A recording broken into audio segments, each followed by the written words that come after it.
it's lights out and away we go!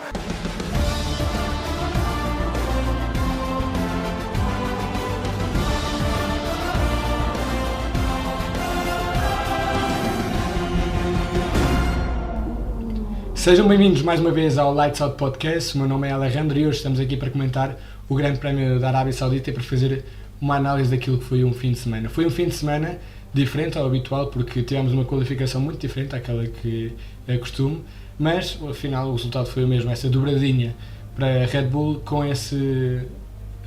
primeiro lugar para Checo, segundo lugar para Verstappen e terceiro lugar para Russell com uma polémica, sendo que quem acabava nessa posição era Alonso, mas depois recebeu uma penalização que também vamos comentar mais para a frente no episódio. Primeiro, começamos pelo sábado, com essa qualificação. Como dizíamos, pole position para Checo, os Red Bull estavam noutra liga, estavam muito à frente do resto dos pilotos. E onde é que está Max? Max ficou na Q2, ficou em 15º por um problema na caixa de mudanças, portanto o piloto da Red Bull que partia no domingo de 15º e quem também partia muito atrás era Charles Leclerc, o piloto da Ferrari, que mesmo qualificando em segundo, ficou à frente de Alonso, acaba por partir de 12º por uma penalização de 10 lugares por ter mudado a componente eletrónica, a parte da bateria do seu carro. Também não foi um bom fim de semana no geral para a McLaren. Norris ficou também pela Q2 depois de ter tido uma batidela com o carro. Piastri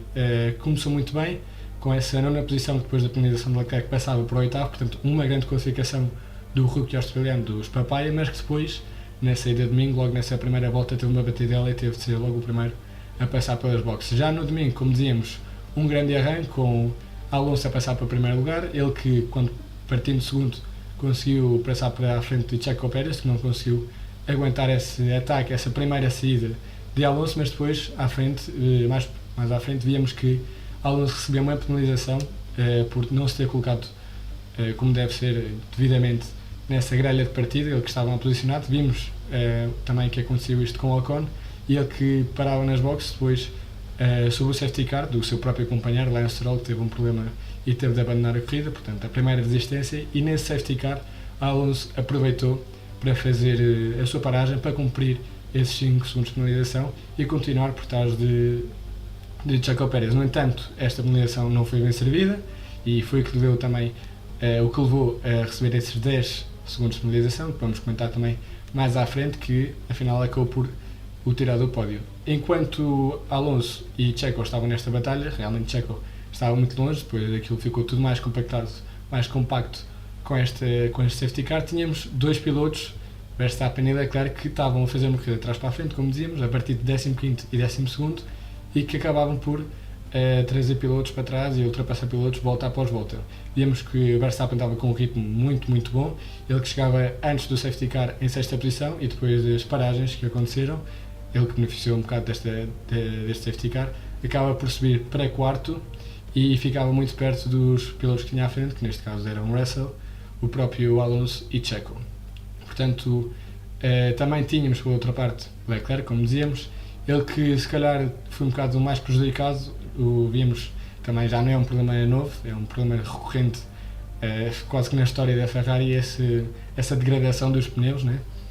Essa forma em que, como os pneus acabam por danificar muito ao longo da corrida, e vemos que mesmo que o piloto monegasco começasse muito bem a corrida, depois acabava por não ter o mesmo ritmo que os pilotos lá da frente, e vimos também o que aconteceu com o Sainz, os dois pilotos da Ferrari que não conseguiam imprimir aquela velocidade que era precisa e ficavam por trás dos Mercedes, por exemplo, de Hamilton e Russell. Entretanto, tínhamos Verstappen, que continuava a ganhar posições, passou Russell com certa facilidade, passou também Alonso, e depois vimos já da metade da corrida para a frente uma batalha muito interessante em que Checo e Verstappen estavam numa liga mais à frente. Verstappen tentava aproximar-se de Checo, mas recebia ordens da equipa da Red Bull para não atacar o piloto mexicano. O piloto mexicano, assim que via que Verstappen se aproximava, também aumentava a intensidade, aumentava a velocidade, e vemos aqui uma questão muito engraçada, não é? Com esse radio check, com esses radios, aliás, os team radios da equipa da Red Bull, onde pediam para não puxar mais, que é algo que realmente, se temos uma dobradinha, se temos estas duas posições seguras lá no topo, não se pode fazer mais pontos, não vale a pena forçar o carro. Sabem que estes motores precisam de ser poupados, sabem que a fiabilidade dos motores precisa de ser uma coisa a terem atenção, porque cada vez que mudamos motores recebe-se uma penalização, portanto, quanto mais pouparem os motores, melhor. Se temos estas duas posições ganhas, para que arriscar? Não só a nível de poupança de motor, mas também para que arriscar uma saída, para que arriscar uma batidela que poderia acabar com a volta dos dois. Era a pergunta que se fazia a Checo, era as ordens que vinham da parte da Red Bull. No entanto, Verstappen continuava a não ouvir, continuava a descer os tempos. Checo perguntava então, tem-me a pedir para eu fazer uma coisa e o Verstappen não está a fazer, e respondia. Portanto, víamos como os dois pilotos da Red Bull, numa luta à parte entre eles, continuavam a descer os tempos, mesmo que não fosse o ideal para a equipa, e no fim de contas acabaram por acalmar-se, entre aspas, não é? Checo conseguiu levar essa vitória, Verstappen ficou em segundo lugar, não contente, mas pronto, levou esse ponto da volta mais rápida que o deixa em primeiro lugar do campeonato. E depois tínhamos Alonso, que acabava em terceiro, mas que, como não cumpriu corretamente essa penalização, assim como aconteceu com o Ocon no Bahrein, acabou por receber uns mais 10 segundos de penalização. Portanto, mesmo aquela distância que tinha para o Russell de 5 segundos não bastou, e portanto o piloto britânico saltava para essa terceira posição do pódio. Mais cá para baixo, um fim de semana, como dizia, desastroso para a McLaren, ambos os pilotos muito atrás do pelotão, uma McLaren que há uns anos lutava pelo terceiro, quarto lugar, e que agora está a lutar por entrar nos pontos, e nem sequer isso, porque estão muito longe do objetivo, muito longe dos pontos e muito longe de tudo. É certo que não têm tido a maior das sortes, mas no entanto parece que mesmo em ritmo de corrida custa-lhes muito ultrapassar. Vimos, por exemplo, nessa luta com o Logan Sargent, um piloto que tem surpreendido estas duas últimas corridas, neste início de campeonato, o rookie americano, que era o último a ser confirmado nesta silly season, e que acaba por ter uns bons resultados, uma boa qualificação no Grande Prémio do Bahrein, uma boa qualificação aqui também na Arábia Saudita, e vemos essa diferença de velocidade entre os McLaren e os Williams. O Williams de Logan Sargent, que acabava por, em retas, fugir, né, dos McLaren, que quase que acabaram por ter uma corrida entre eles, esta luta entre Piastri e Norris, para ver quem é que ficava menos atrás. Também a falar da Williams, temos foi outra desistência da corrida, né? Esta desistência de Alexander Albon por problemas nos travões, e por cima destes McLaren e dos Williams tivemos essa luta também muito acesa entre os Haas e os AlphaTauri, que parece que começam a melhorar um bocado, começam a trazer um bocado aquilo que era expectável deles. E também um grande fim de semana muito positivo para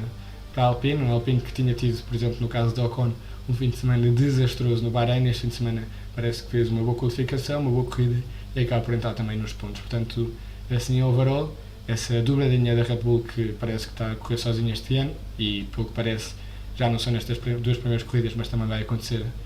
na próxima corrida na Austrália. Depois temos esse pódio não pódio de Fernando Alonso, o que poderia ter sido o 100º pódio do piloto espanhol, que acabou por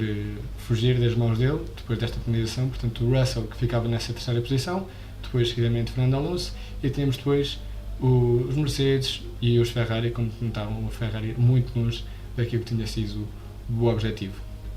Portanto, também agora toca falar dessa penalização, toca falar da polémica que houve em relação, não à penalização, que a penalização, pronto, não está bem servida, recebes a penalização de 10 segundos, assim como aconteceu com o Bahrein, mas a comunicação da penalização, porque Alonso para na volta 20, ou no primeiro quarto da corrida, quando vem o safety car, portanto faz a paragem, não cumpre corretamente a penalização. No Grande Prémio do Bahrein vimos que esta comunicação foi logo enviada para a equipa da Alpine, e Ocon recebeu logo a penalização. No caso de Alonso, depois de 30 voltas é que se soube qual é que seria a penalização. Só depois de 30 voltas é que se resolveu esta investigação. Portanto, até houve celebração no pódio, fotografia com o troféu, o champanhe, os hinos, e depois disto tudo foi também, por acaso, num dos microfones da Sport TV, que Russell se apercebeu que tinha conseguido chegar ao pódio, esse terceiro lugar, depois da penalização de Fernando Alonso. Portanto, porquê é que a FIA demorou tanto tempo em comunicar essa penalização? O que é que teve de haver de investigação durante 30 voltas para que a FIA não tivesse conseguido uma resposta antes? uma das opções pode ser que a FIA não tivesse reparado nesta questão, o que também não é correto, e tivesse vindo através de uma apelação, de uma protesta da Mercedes. Uma protesta nas últimas voltas que a Mercedes fez e que finalmente deu esta penalização. Se não foi assim, é difícil perceber porque é que demoraram tanto tempo em resolver esta comunicação, em comunicar esta penalização. Portanto, fica essa dúvida, fica mais uma dúvida à volta, mais uma polémica à volta da FIA e agora temos de esperar até o Grande Prémio da Austrália para ver novamente os carros em pista, uma grande viagem agora desde a Arábia Saudita para a Austrália para ver possivelmente mais uma vitória da Red Bull, se as coisas não mudam, e parece que já não... É uma coisa engraçada também, uma curiosidade, falávamos, por exemplo, há 2 anos as 2 equipas lá da frente, falávamos de Red Bull e de Mercedes.